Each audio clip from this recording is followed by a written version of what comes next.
కంచిలో ఏకాంబరేశ్వరుడు, లేదా అరుణాచలంలో అగ్నిలింగం, కాశీలో విశ్వనాథలింగం, ఇలాంటి శివాలయాల్లో శ్రీశైలంలో మల్లికార్జున లింగం, ఇవన్నీ స్వయంభూ శివలింగాలు. తమంత తాముగా ఏర్పడ్డాయి, ఎవరు ప్రతిష్ఠ చేయలేదు. స్వయంభూ శివలింగం దగ్గరికి వెళ్ళి మీరు ఒక్కసారి అభిషేకం చేశారనుకోండి, కొన్ని కోట్ల పర్యాయములు మీరు అభిషేకం చేశారు అని వేస్తారు. మీరు స్వయంభూ శివలింగం దగ్గరికి వెళ్ళి శివ శివ అన్నారనుకోండి, లెక్కలేదు అంత శివనామం చెప్పాడు అని వేస్తారు.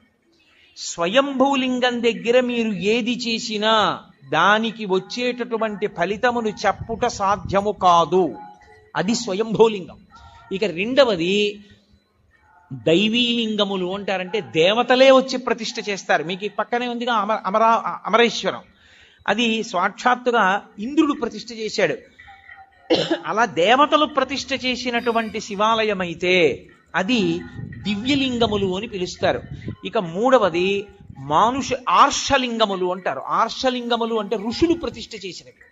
ఋషులు ప్రతిష్ఠ చేసిన శివాలయం దగ్గరికి వెళ్ళి, శివలింగం దగ్గరికి వెళ్ళి మీరు ఏదైనా ఓ పూజ చేశారనుకోండి, 1,00,000 మార్లు చేసినట్లు మీ ఖాతాలో వేస్తారు. ఓ మారేడుదలం ఋషి ప్రతిష్ఠ చేయబడిన అగస్త్య ప్రతిష్ఠ శివలింగము అన్నారనుకోండి, మీరు బిల్వదళం వేశారనుకోండి, 1,00,000 మార్లు వేశారని గుర్తు. అందుకే తీర్థయాత్ర యాత్ర చేసేటప్పుడు గురువు గారితో చెయ్యండి అని ఎందుకంటారో తెలుసా? ఈ తేడా తెలియడానికి. లేకపోతే అక్కడ నువ్వు గిరగిరా తిరిగి వచ్చేస్తే ఏమి సంపాదిస్తావు అక్కడికి వెళ్ళి? ఒరే, దానికి బ్రహ్మసూత్రం ఉందిరా, కాస్త తేనె పోయి హుండీలో ఓ 10 రూపాయలు వేయిరా, ఇంకొక మాట సాష్టాంగం చేయరా అని గురువుగారు చెప్తే కదా నువ్వు ఫలితం పొందేది. నీకు బ్రహ్మసూత్రం అంటే తెలియదు, శివలింగం మీద గీత ఎందుకుందో నీకు తెలియకపోతే నువ్వు వెళ్ళి కూడా ఏం చేసుకుంటావు ఆ క్షేత్రానికి? అందుకని గురువుతో వెళ్ళండి తీర్థయాత్రకి అనడానికి కారణం అక్కడ వచ్చింది. కాబట్టి ఆర్షలింగము ఋషి ప్రతిష్ఠ. రాక్షసలింగములను ఉంటాయి, వాటికి పూజ చెయ్యకూడదని నియమం ఉందని మీరు అనుకునేరు తప్పు. రాక్షసులు ప్రతిష్ఠ చేస్తారు. రాక్షసుల చేత ప్రతిష్ఠింపబడినటువంటి లింగం దగ్గరికి వెళ్ళి పూజ చేస్తే 10,000 రెట్ల ఫలితాన్ని ఇస్తారు.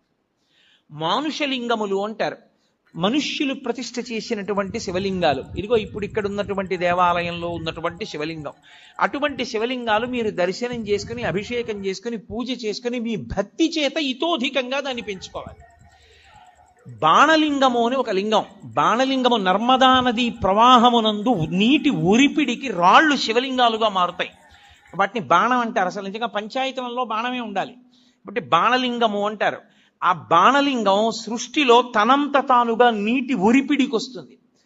అలాగే